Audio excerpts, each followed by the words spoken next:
পৃষ্ঠা ১১৭, ইউনিট 5, বৈদিক জাতীয় মহাকাব্য ও লৌকিক সংস্কৃত সাহিত্যের ইতিহাস। বৈদিক সাহিত্য সংক্ষিপ্ত পরিচয়, গুরুত্বপূর্ণ তথ্যাবলী। সমগ্র সংস্কৃত সাহিত্যকে প্রথমে দুভাগে ভাগ করা হয়: বৈদিক সংস্কৃত সাহিত্য ও লৌকিক সংস্কৃত সাহিত্য। এই দুভাগে ভাগ করার প্রাথমিক কারণ হল ভাষা, দ্বিতীয় কারণ হল বিষয়বস্তু। বৈদিক সাহিত্যের ভাষা, বিশেষত সংহিতা অংশের ভাষা এবং ব্যবহৃত শব্দাবলী লৌকিক সংস্কৃত সাহিত্যের থেকে ভিন্ন এবং এই ভিন্নতা সহজেই অনুধাবনযোগ্য। আর বৈদিক সাহিত্যের মন্ত্রগুলি যজ্ঞে প্রযুক্ত। এরকম যজ্ঞীয় উপযোগিতা কিন্তু লৌকিক সংস্কৃত সাহিত্যের নেই। যাই হোক, এই বৈদিক সাহিত্য পৃথিবীর প্রথম উপলব্ধ সাহিত্য হিসেবে স্বীকৃত হয়েছে, আর এই সাহিত্যে বিধৃত হয়ে আছে প্রাচীন ভারতীয় সভ্যতা ও সংস্কৃতির পূর্ণাঙ্গ বিবরণ। বেদ কি? জ্ঞানার্থক বিদ ধাতুর উত্তর ঘং প্রত্যয় যোগ করে বেদ শব্দ নিষ্পন্ন হয়েছে। বেদ কথাটির অর্থ জ্ঞান, কিন্তু এখানে জ্ঞান বলতে পরম জ্ঞানকে বোঝানো হয়েছে। যাজ্ঞবল্ক্য বলেছেন, কোট, প্রত্যক্ষেনানুমিত্বা ওয়া ইয়স্তুপায়ো ন বিদ্যতে এনং বিদন্তি বেদেন তস্মাৎ বেদস্য বেদতা, আনকোট। শ্লোকের অর্থটি একটু বুঝে নেওয়া দরকার। সাধারণত আমাদের যে জ্ঞান হয় তা কখনো হয় প্রত্যক্ষের দ্বারা বা কখনো হয় অনুমানের দ্বারা, কিন্তু আমাদের জ্ঞানের জগতে প্রত্যক্ষ জনিত বা অনুমান জনিত জ্ঞান ছাড়াও আরও জ্ঞান আছে, সেগুলির জনক হল বেদ। তাই বেদের দ্বারা যে জ্ঞান উৎপন্ন হয় সেই জ্ঞান প্রত্যক্ষ জনিত বা অনুমান জনিত জ্ঞান থেকে অতিরিক্ত।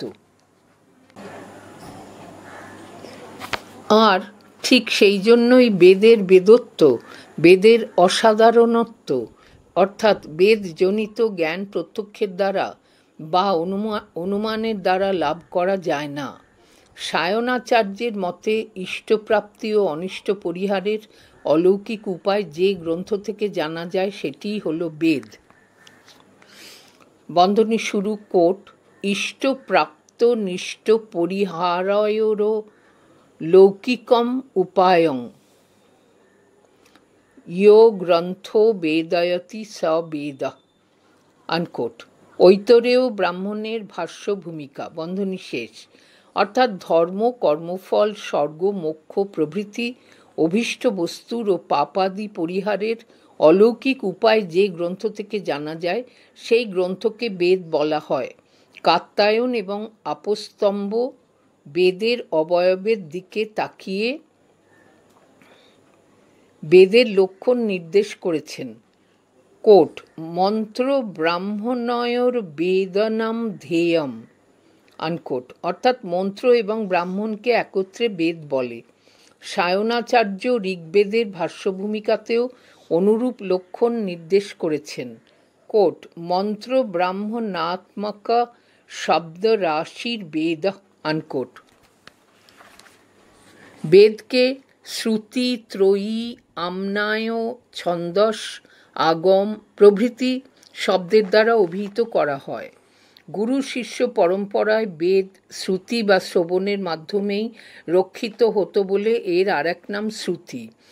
ঋগ্বেদ, সামবেদ ও যজুর্বেদকে একত্রে ত্রয়ী বলা হয়েছে। কৌটিল্যও ত্রয়ী শব্দের দ্বারা এই তিন বেদকেই বুঝিয়েছেন। মনু সংহিতাতেও রাজা তাঁর বিদ্যাশিক্ষায়, কোট, ত্রয়ী বিদ্যেভ্যস্ত্রয়ীং বিদ্যাৎ, আনকোট। অর্থাৎ তিন বেদে পণ্ডিত আচার্যের কাছ থেকে রাজা ত্রয়ী শিখবেন, এই বচনের ব্যাখ্যাতে টিকাকারগণ ত্রয়ী বলতে ঋক, সাম ও যজুঃ এই তিনটি বেদের কথাই বলেছেন। আপূর্বক না ময়নয় আকার ধাতুর অর্থ উপদেশ দেওয়া।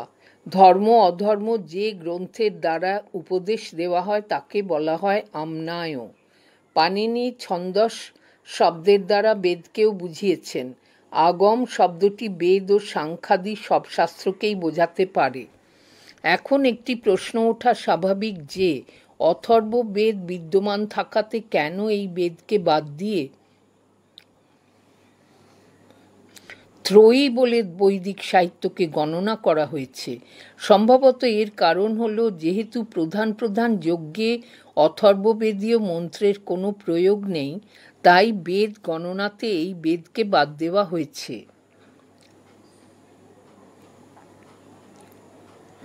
কিন্তু বেদ লক্ষণ অথর্ব বেদেও সমানভাবে প্রযোজ্য। অথর্ব বেদের বহু মন্ত্র ঋগ্বেদ থেকে গৃহীত। বেদের কাল। ভারতীয় সংস্কৃতি অনুসারে বেদ অপৌরুষেয়, নিত্য, অনাদি। বেদ ঋষিদের দ্বারা দৃষ্ট, তাই গুরু শিষ্য পরম্পরায় সুদীর্ঘ কাল ধরে প্রবহমান বেদের কাল নির্ণয় করা সম্ভব। কাল নির্ণয় করা অসম্ভব। পাশ্চাত্য পণ্ডিতরাই প্রথমে মনে করেন যে বেদ অপৌরুষেয় নয়, সুতরাং তাঁরা বেদের কাল নির্ণয় করতে প্রবৃত্ত হন। তাঁদের মধ্যে পথিকৃৎ হলেন অধ্যাপক ফ্রেডেরিক ম্যাক্সমূলার, বন্ধনী শুরু 6 ডিসেম্বর 1823 থেকে 28 অক্টোবর 1900, বন্ধনী শেষ। তার মতে 1000 থেকে 800 খ্রিস্টপূর্বাব্দ হল বৈদিক সংহিতার সংকলন কাল।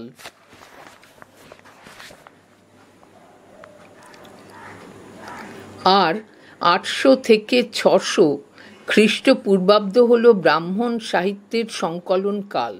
তবে পৃথিবীর এমন কোনো শক্তি নেই যা বৈদিক সূক্তগুলির রচনাকাল নির্ণয় করতে পারে। এই প্রসঙ্গে তাঁর মন্তব্যটি হলো এই রকম, coat, whether the Vedic hymns were composed in 1000 or 1500 or 2000 or 3000 BC, no power on earth will ever determine, বন্ধনী শুরু, Gifford lectures on physical religion 1889, বন্ধনী শেষ।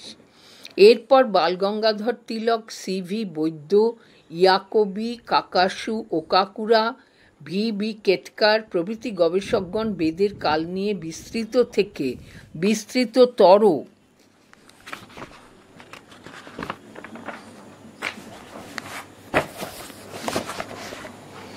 গবেষণা করেছেন।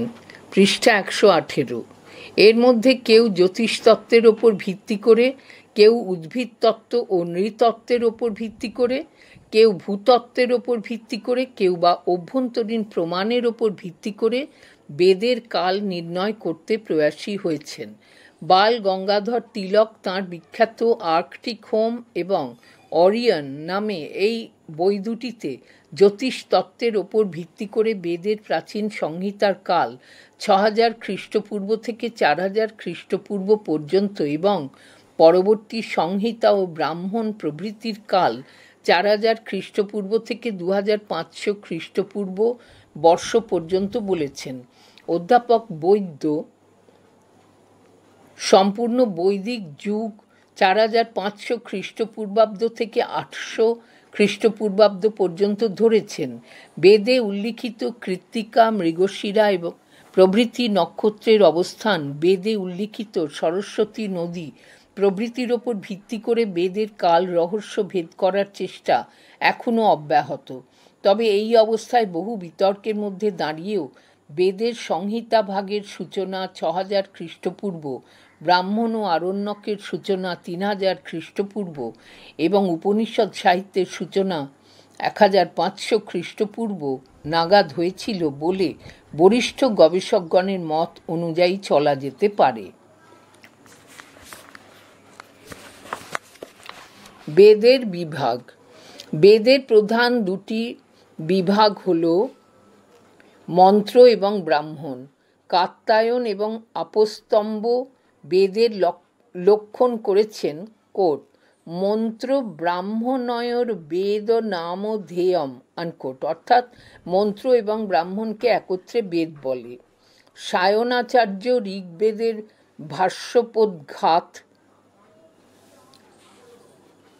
ভাষ্যপদঘাত বা ভাষ্য ভূমিকায় এই লক্ষণেরই প্রতিধ্বনি করে বলেছেন, কোট, মন্ত্র ব্রাহ্মণাত্মক শব্দ রাশি বেদ, আনকোট। মন্ত্র এবং ব্রাহ্মণ এই দুটি প্রধান বিভাগের ব্রাহ্মণ অংশের এবং দুটি বিভাগ আছে। যথা আরণ্যক ও উপনিষদ। আরণ্যক ব্রাহ্মণের অন্তিমাংশ এবং আরণ্যকের অন্তিমাংশ হল উপনিষদ। কোনো কোনো উপনিষদ আবার ব্রাহ্মণের অঙ্গীভূত। বৈদিক সাহিত্যে একটি উপনিষদ আছে যেটি মন্ত্রের অঙ্গীভূত, সেটি হল ঈশোপনিষদ। এটি শুক্ল যজুর্বেদের মন্ত্রভাগের অন্তর্ভুক্ত। মন্ত্রভাগের আর এক নাম সংহিতা। অতএব বেদ বলতে 4 প্রকার শাস্ত্র গ্রন্থকে বোঝায়: মন্ত্র, ব্রাহ্মণ, আরণ্যক ও উপনিষদ। এখন মন্ত্র প্রভৃতির সাধারণ পরিচয় হলো এই রকম। মন্ত্র বা সংহিতা বলতে প্রতি বেদের সূক্ত, স্তব, স্তুতি, আশীর্বচন, প্রার্থনা প্রভৃতিকে বোঝায়।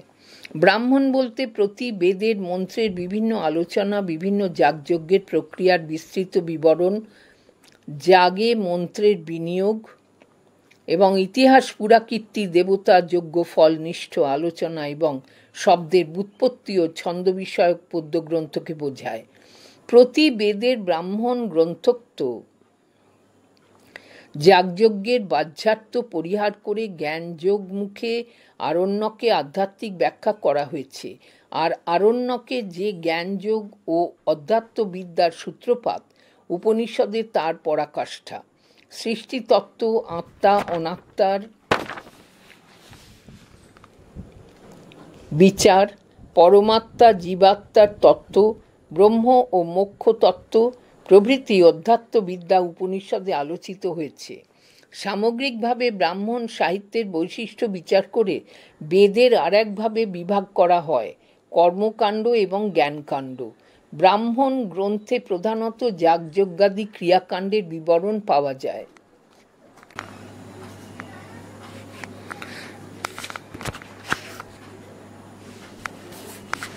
সেই জন্য তাকে কর্মকাণ্ড বলা হয়।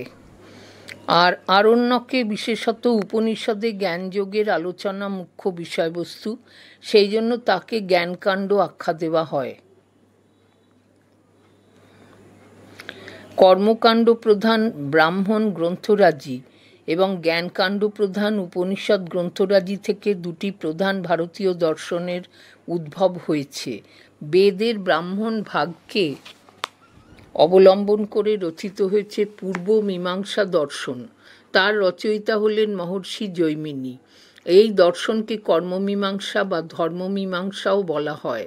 বিভিন্ন ব্রাহ্মণ গ্রন্থের প্রবচনে আপাত দৃষ্টিতে যেসব বিরোধ দেখা যায় তার সমন্বয় এই দর্শনে করা হয়েছে এবং বেদের প্রামাণ্য স্থাপিত হয়েছে। আর উপনিষদ ভাগকে অবলম্বন করে রচিত হয়েছে উত্তর মীমাংসা দর্শন। তার রচয়িতা হলেন মহর্ষি বাদরায়ণ। কিংবদন্তি অনুসারে মহর্ষি কৃষ্ণ দ্বৈপায়ন বা বেদব্যাসেরই আরেকটি নাম বাদরায়ণ। এই দর্শনের অপর নাম ব্রহ্ম মীমাংসা বা বেদান্ত দর্শন এবং সূত্রগুলির নাম ব্রহ্মসূত্র। উপনিষদগুলির প্রবচনে আপাতদৃষ্টিতে যেসব বিরোধ প্রতিভাত হয় তার সমাধান ও সমন্বয় এবং ব্রহ্মতত্ত্ব, মোক্ষতত্ত্ব প্রভৃতি প্রতিপাদন বেদান্ত দর্শনের মুখ্য বিষয়বস্তু। প্রথমে বেদ অখণ্ড ছিল, পরে ভগবান বেদব্যাস তাকে ঋক্, সাম, যজুঃ ও অথর্ব এই 4 ভাগে বিভক্ত করেন। সুপ্রাচীন কাল থেকে এই কিংবদন্তি চলে আসছে এবং মহাভারতে ও পুরাণে এই কিংবদন্তির সমর্থনে প্রবচন দেখা যায়। মহর্ষি কৃষ্ণ দ্বৈপায়ন বেদ বিভাগ করেছিলেন বলেই তাঁর নাম বেদব্যাস হয়েছিল। বেদব্যাস নামটির মধ্যেও ওই কাজের স্পষ্ট ইঙ্গিত রয়েছে। শ্রীমদ্ ভাগবতে বন্ধনী শুরু 12/6/49 বন্ধনী শেষ বলা হয়েছে, কোট পরাশরাৎ সত্যবত্তাম অংশাংশ কলয়া বিভু অবতীর্ণ মহাভাগ বেদং চক্রে চতুর্বিধম, আনকোট। অর্থাৎ ঋষি পরাশরের ঔরসে সত্যবতীর গর্ভে পরমেশ্বর বেদব্যাস রূপে অবতীর্ণ হয়ে বেদকে 4 ভাগে বিভক্ত করলেন। এর পরবর্তী শ্লোকে বলা হচ্ছে, কোট ঋগথর্ব যজুঃ সামনং রাশিরুদ্ধৃত্য বর্গশঃ চতস্র সংহিতাশ্চক্রে সূত্রে মণিগণ ইব। আনকোট, শ্রীমদ্ ভাগবত 12/6/50। বেদব্যাস সেই এক অখণ্ড অনাদি বেদ থেকে ঋক, অথর্ব, যজুঃ ও সাম মন্ত্রগুলিকে উদ্ধৃত করে পৃথক বর্গে 4টি সংহিতা করলেন। 4টি যে সম্পূর্ণ পৃথক নয়, 4টির আপাতদৃষ্ট পার্থক্যের মধ্যে যে ঐক্য প্রতিষ্ঠিত আছে, এটা বোঝাবার জন্য সূত্রে মণিগণ ইব উপমাটি দিয়েছেন। বিভিন্ন মণি সংযোগে রচিত হলেও যে সূত্র দ্বারা মণিগুলিকে গাঁথা হয়েছে সেই সূত্রটি এক ও অখণ্ড।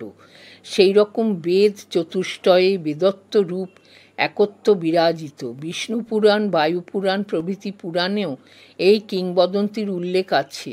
মহাভারতেও একই রকম প্রবচন পাওয়া যায়। কোট, বিব্যাশৈকং চতুর্ধা ইয়ো বেদং বেদ বিদাংবরঃ আনকোট। বেদবিদগণের শ্রেষ্ঠ বেদব্যাস এক বেদকে 4টি ভাগে ভাগ করেছিলেন। শেষে একটি বিষয়ের আলোচনা গুরুত্বপূর্ণ। বৈদিক সাহিত্য কোনো একজন বা দুজন কবির দ্বারা রচিত দু একটি শাস্ত্র গ্রন্থ নয়। দীর্ঘকাল ধরে শ্রুতিতে রক্ষিত বৈদিক সাহিত্য আবির্ভূত হয়েছে, কিন্তু আধুনিক প্রাচ্য পাশ্চাত্য গবেষকগণ বৈদিক সাহিত্যের ভাষাতাত্ত্বিক বিচার বিশ্লেষণের মাধ্যমে বা গ্রন্থে প্রাপ্ত গ্রহ নক্ষত্রের বিচার বিশ্লেষণের মাধ্যমে বেদের কাল নির্ণয়ে প্রয়াসী হয়েছেন। তার দ্বারা তাঁরা মন্ত্র, ব্রাহ্মণ, আরণ্যক ও উপনিষদগুলি বৈদিক সাহিত্যের 4টি স্তর এভাবেও আলোচনার সূত্রপাত ঘটিয়েছেন। পৃষ্ঠা 119। অখণ্ড বৈদিক সাহিত্য 4 ভাগে বিভক্ত একথা আমরা বলেছি। সেই 4টি ভাগ হল মন্ত্র, ব্রাহ্মণ, আরণ্যক ও উপনিষদ। আবার অন্যভাবে বেদের 4টি ভাগ হল ঋগ্বেদ, সামবেদ, যজুর্বেদ ও অথর্ববেদ। এই দুটির সমন্বয়ে বেদ বিভাগের চিত্রটি হলো এই রকম: ঋক, সাম, যজুঃ ও অথর্ব। এই 4টি বেদের প্রত্যেকটিতেই মন্ত্র, ব্রাহ্মণ, আরণ্যক ও উপনিষদ গ্রন্থ বিদ্যমান। আবার মন্ত্র, ব্রাহ্মণ, আরণ্যক ও উপনিষদ এইরকম বিভাগ ধরলে প্রত্যেকটির মধ্যেই ঋক, সাম, যজুঃ ও অথর্ব গ্রন্থ বিদ্যমান। মন্ত্র বলতে ঋক, সাম, যজুঃ ও অথর্ব এই 4 বেদের সংহিতা অংশকে বোঝায়। মন্ত্র শব্দটি মন ধাতু থেকে নিষ্পন্ন। মন্ত্র শব্দটির নির্বচন প্রসঙ্গে যাস্ক বলেছেন মন্ত্রা মননাথ, নিরুক্ত 7/12/1। মনন হয় বলে সেই শব্দরাশিকে মন্ত্র বলা হয়েছে, অর্থাৎ যা থেকে কর্ম ও তদনুষ্ঠানোপযোগী উপকরণ দ্রব্যাদি এবং অনুষ্ঠানের ফলদাত্রী দেবতার মনন জ্ঞান জন্মে তাকে মন্ত্র বলে। নিরুক্তের টিকাকার দুর্গাচার্য বলেছেন যে বেদের মন্ত্ররাশি থেকে আধিদৈবিক, আধ্যাত্মিক ও আধিযাজ্ঞিক বিষয়াবলীর মনন বা বোধ উৎপন্ন হয়। মন্ত্রগুলি যথার্থরূপে বিনিযুক্ত হলে তবেই অভীষ্ট ফল দান করতে সমর্থ হয়, তাই মন্ত্রকে মন্ত্র বলা হয়। ঋগ্বেদ প্রভৃতির 4 প্রকার বিভাগের জন্য মন্ত্রও 4 প্রকার: ঋক, সাম, যজুঃ ও অথর্ব। মন্ত্রের অপর নাম সংহিতা। প্রতি বেদের মন্ত্র অংশকে সেই জন্য সংহিতাও বলা হয়। যেমন ঋগ্বেদের মন্ত্রাংশকে ঋক সংহিতা, এইরকমভাবে সামবেদের মন্ত্রাংশকে সাম সংহিতা, যজুর্বেদের মন্ত্রাংশকে যজুঃ সংহিতা এবং অথর্ববেদের মন্ত্রাংশকে অথর্ব সংহিতা বলা হয়। ঋগ্বেদ সংহিতার আকারগত বৈশিষ্ট্য: ঋক, সাম, যজুঃ ও অথর্ব এই 4টি সংহিতার মধ্যে ঋক সংহিতার প্রাচীনত্ব সর্ববাদী সম্মত। ইন্দো ইউরোপীয় ভাষাগোষ্ঠীর সাহিত্যের প্রাচীনতম নিদর্শন হল ঋগ্বেদ। সাম সংহিতায়, যজুর্বেদের তৈত্তিরীয় সংহিতায়, শুক্ল যজুর্বেদে এবং অথর্ববেদে অনেক ঋকমন্ত্র দেখা যায়। ঋক সংহিতার 2 রকম বিভাগ দেখা যায়: 1 মণ্ডল অনুবাক, সূক্ত ও ঋক। 2. অষ্টক, অধ্যায়, বর্গ ও মন্ত্র। প্রথম বিভাগটি বৈদিক অনুষ্ঠানের এবং দ্বিতীয়টি বেদাধ্যয়নের উপযোগী।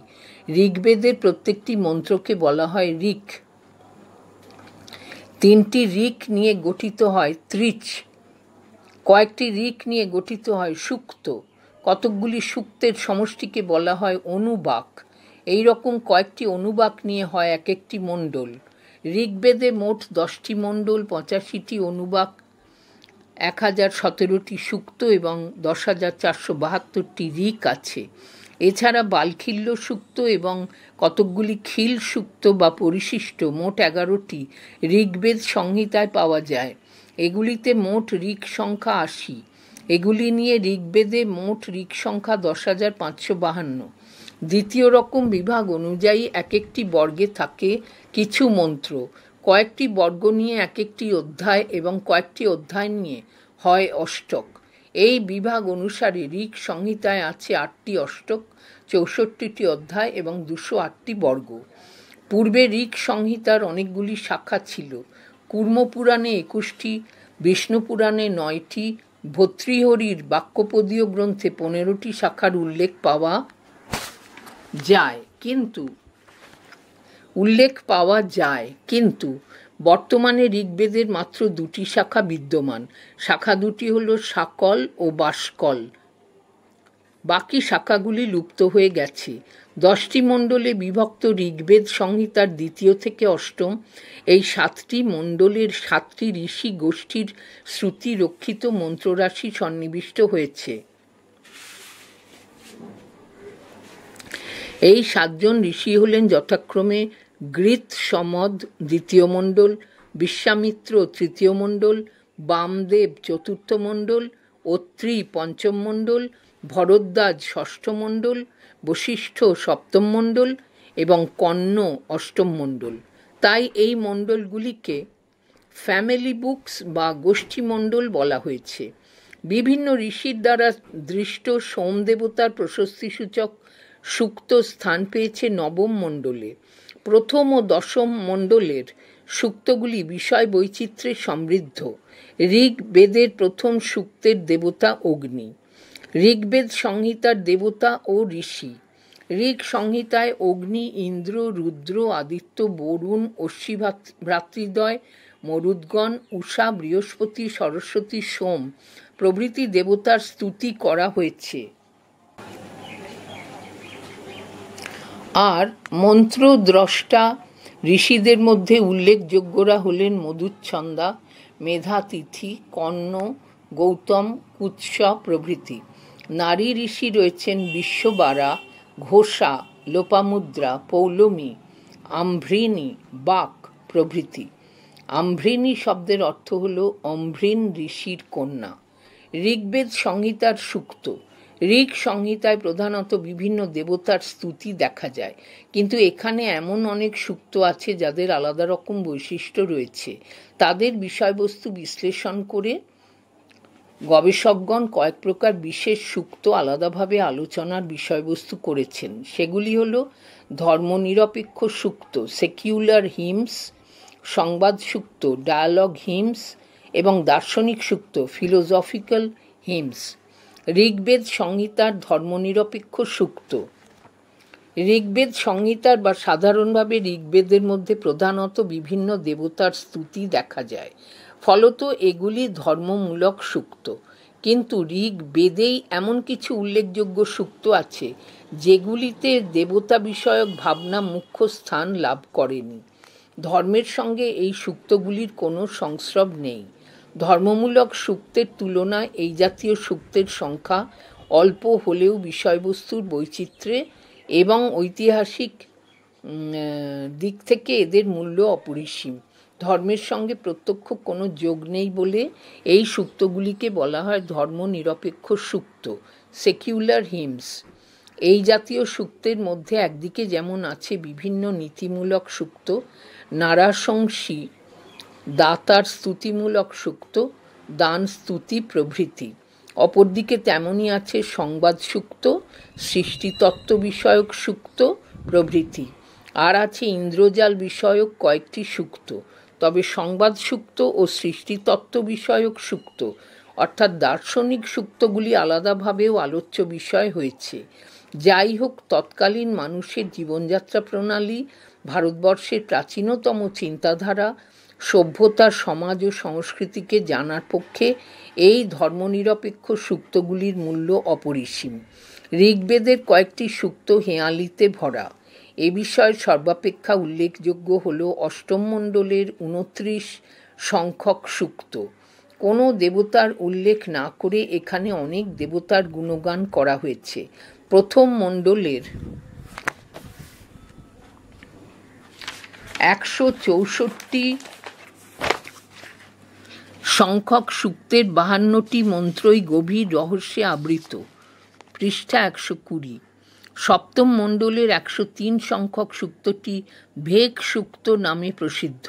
এই সূক্তের একটি মন্ত্রে বর্ষার সমাগমে উৎফুল্ল ভেকেদের অর্থাৎ ব্যাঙেদের রবকে বৎস লাভকারী ধেনুদের রবের সঙ্গে তুলনা করা হয়েছে। ঋগ্বেদে ইন্দ্রজালাত্মক সূক্তের সংখ্যা প্রায় 30। এর কোনোটি রোগ নিরাময়ের জন্য, কোনোটি অশুভ প্রভাব দূরীকরণের জন্য, কোনোটি বা শত্রু নাশের জন্য রচিত।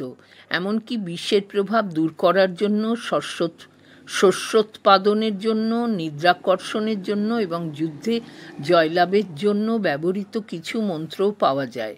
ষষ্ঠ মণ্ডলের 75 সংখ্যক সূক্তে যুদ্ধের অস্ত্র শস্ত্র ও আনুষঙ্গিক আয়োজনের বর্ণনা পাওয়া যায়। যোদ্ধার বর্ম, মৃগশৃঙ্গ নির্মিত তীরের ফলা, গরুর স্নায়ু নির্মিত জ্যা, রথ ও অশ্বের কার্যকারিতা প্রভৃতি উপমাগর্ভ বর্ণনাই এই সূক্তের মূল বিষয়।